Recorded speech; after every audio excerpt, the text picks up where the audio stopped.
अस्सलाम वालेकुम नाज़रीन। इस वीडियो के अंदर हम बात करने जा रहे हैं जेरेंड और इन्फिनिटिव की।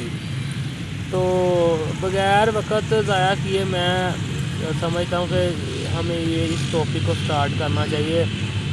तो सबसे पहले देख लेते हैं कि जेरेंड से क्या मुराद है। तो वीवर्स, जेरेंड ये फॉर्म ऑफ वर्ब होती है जो आईएनजी के साथ एंड करती है, यानी कि वाक है। तो अगर इसके साथ आईएनजी लगा दे वाकिंग, तो ये हमारा जेरेंड हो जाता है। वाकिंग, टॉकिंग, ईटिंग, स्लीपिंग, ये सारे हमारे जेरेंड हैं। और अब हम बात करते हैं कि इन्फिनिटिव क्या है। तो इन्फिनिटिव ऐसे वर्ब होते हैं जिनसे पहले टू लगा होता है। कोई भी वर्ब जो टू से स्टार्ट हो रहा है, या कहीं पर आप टू देख लें वर्ब से पहले, वर्ब की फर्स्ट फॉर्म के से पहले, और टू ऐसी प्रपोजिशन है, आप इसको कह सकते हैं कि टू के बाद हमेशा ही फर्स्ट फॉर्म आएगी।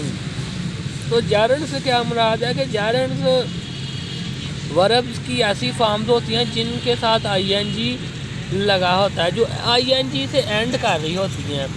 और इन्फिनिटिव क्या है? इन्फिनिटिव जो है वो टू से स्टार्ट होती हैं। To walk, to eat, to sleep, to move, to think.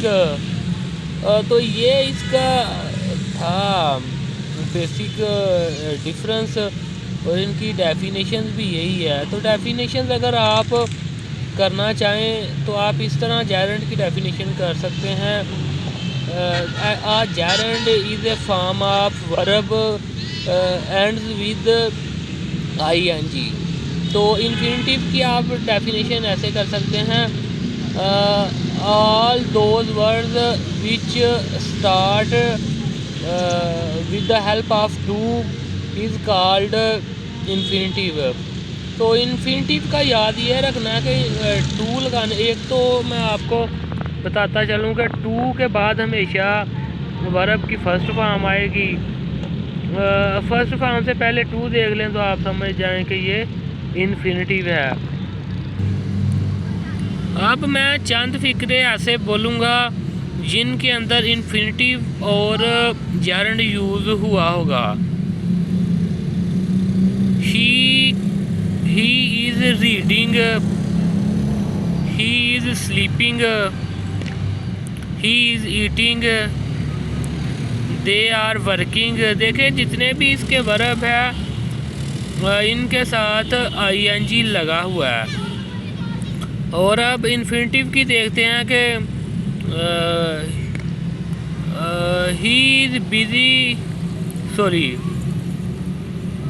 I am ready to think about this matter. देखना, थिंक अबाउट टू, ये जो टू है थिंक से पहले, इसने इसको इन्फिनिटिव बना दिया है। I am ready to eat dinner, I am ready to teach,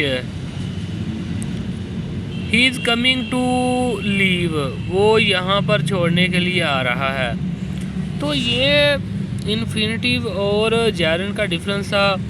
और हर वीडियो में मैं ये आपसे गुजारिश ही करता हूँ कि अगर इन चीज़ों को आप अच्छे से समझना चाह रहे हैं तो लेक्चर सुने, ये तो अच्छी बात है, लेकिन प्रैक्टिस लाजमी करें।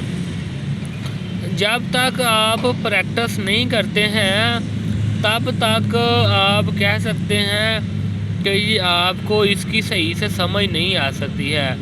क्योंकि कोई भी लैंग्वेज जब आप सीखते हैं तो उसके अंदर तीन बेसिक कंपोनेंट्स हैं किसी लैंग्वेज को सीखने के लिए। फर्स्ट ऑफ ऑल, आप किसी के मुंह से वो वाली लैंग्वेज सुने, फिर उसको लिखें, फिर उसकी प्रैक्टिस करें और ओरली उसको बोला करें। जब तीन चीज़ें ये मुकम्मल हो जाती है तो आप कह सकते हैं कि आप उस लैंग्वेज के ऊपर अपनी ग्रिप अच्छे से कर सकते हैं। अगर ये तीन चीज़ें आपकी नहीं हैं तो आप कह सकते हैं कि आपको उसकी सही सी समझ नहीं आ सकती है। अल्लाह हाफिज़।